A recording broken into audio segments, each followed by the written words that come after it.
Nako, mukhang uulan na nga. Ayan na sinasabi ko. Pero ganoon naman talaga, di ba? Pagka gusto nyo yung isang bagay, talagang sinasadyang puntahan. Lalo na pagka nagustuhan nyo yung serbisyo, nagustuhan nyo yung product na binibenta sa inyo at talagang nasatisfied kayo. Dapat pala mag-offline na ako kay Backride, baka biglang may sumakay. What's up best friends? Welcome sa ating YouTube channel. On the way ako ngayon para bumili ng pagkain, yung pastel na tinatawag. Medyo may kalayuan to sa amin. Mga nasa 5 kilometers din, mahigit kumulang, mga ganun din. May part kasi na one way lang kasi naayos yung kalsada. Hindi ko alam kung open na ngayon yon. Kasi kung hindi pa, itong dadaanan ko, ang iikot ako eh. Pero sana okay na. Pero syempre, naka-online pa rin ako kay Backride. Baka sakaling meron tayong maisakay na kakwentuhan, di ba? Double purpose. Ay nako, nakalimutan ko nga palang nagpagas. Abot kaya to? Sige, malaman lang mamaya. Saktong-sakto, no? Hindi siya mainit yung panahon ngayon kasi makulimlim lang. Ganun naman na yung panahon ngayon. Madalas mainit, tas maya-maya umuulan, tas umiinit, tas umuulan ulit, ganun. So bakit dati naman, no, pagkatanghali ganun, mainit, tapos pagdating ng hapon, ayan na yung ulan, umuulan. So parang maganda pa lang, maaga pa lang, kung may lalakarin kayo, lakarin nyo na para kung sakaling umulan man ng hapon, hindi maabala yung mga lakad nyo, mga ganon. Pero kung sakali man nabutan kayo ng ulan, syempre ride safe lagi tayo.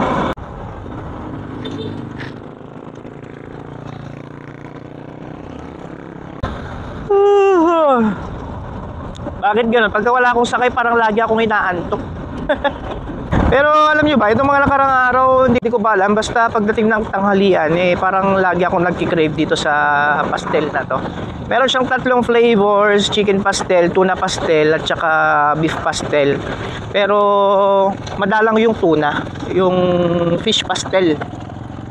Tapos yung presyo nito napakamura lang. Sa halagang 20 pesos lang meron ka nang mabibili na pastel. Tapos pagka beef pastel, yun yung 30 pesos yata or 35. Parang ganon. Ayan, mukhang pinapapasok naman ng mga sasakyan dito. Ito yung sinasabi ko kanina na one way lang. Ngayon, ito, pwede nang pumasok dito. Kasi kung ito one way, nako, napakalayong iikutan. Parang nasa 2 kilometro din yata, samantalang yung pupuntahan dito lang banda dito lang sa bungad. At ayun, so far wala pa tayo na isasakay kay Backride, malapit-lapit na tayo. Nag-chat kasi ako kanina sa may-ari kung may available pa, kasi ilang beses na akong pumunta dito nakaraan, laging sold out. Ngayon hindi ako na-replyan, siguro kasi maraming tao pas katanghalian. Wala na? Take out? Wait lang Chicken na lang ba? Chicken na lang. Tatluin mo na pero hindi maanghang yung isa. Pwede bang mag-take out na lang ako nung yung chili sauce? Huwag mo na lang lagyan. Separate na lang. Sige. Pwede? Sige. Ayun di ba? Meron pang libreng sabaw. Ito na ba ang motor mo ngayon, sir? Oo, sir. Bagong kinta ba? Wala akong sir. Wala akong plastic. Okay lang, sir. Meron naman akong dito Ay, meron. Wala, hindi ko pala dala yung box ko. Sir, thank you sa ulitin. Thank you. Sabi ko kasi kay misis ko, ito lang gusto kong tanghalian. Ay, balik ko lang sa susunod. Tapos libre na yung isa.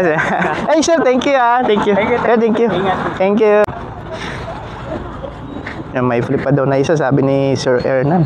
Ganda ng motor niya sa Weltec kinuha. Alright, let's go.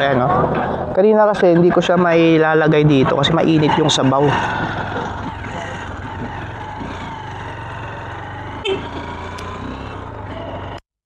Ayan, so ganyan lang din madalas yung ginagawa ko. Pagka hindi ko dala yung box natin, wala nang problema. Sinisiksik ko lang dyan. Kahit mga mag-backride tayo.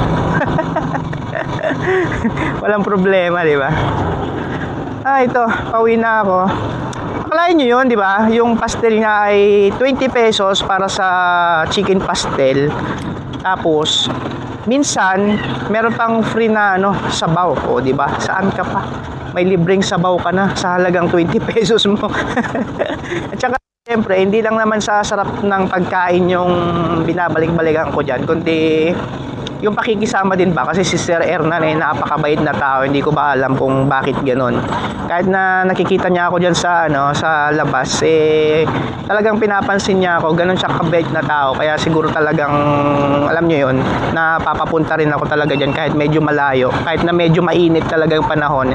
Pagka gusto ko ng pastel, pumupunta ako. Pero ganoon naman talaga, di ba? Pagka gusto niyo yung isang bagay, talagang sinasadyang puntahan, lalo na pagka nagustuhan nyo yung serbisyo, nagustuhan nyo yung product na binibenta sa inyo at talagang nasatisfied kayo, talagang maglalaan kayo ng oras para puntahan yung mga nasatisfied nga kayo, ganon. Nabutan pa tayo ng street light, red light.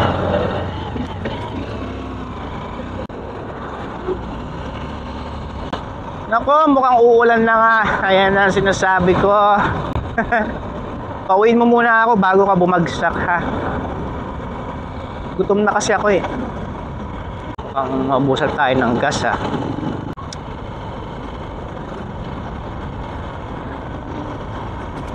Ilang araw kasi akong lumabas-labas tapos hindi ako nagpagas. Dapat pala mag-offline na ako kay Backride, baka biglang may sumakay.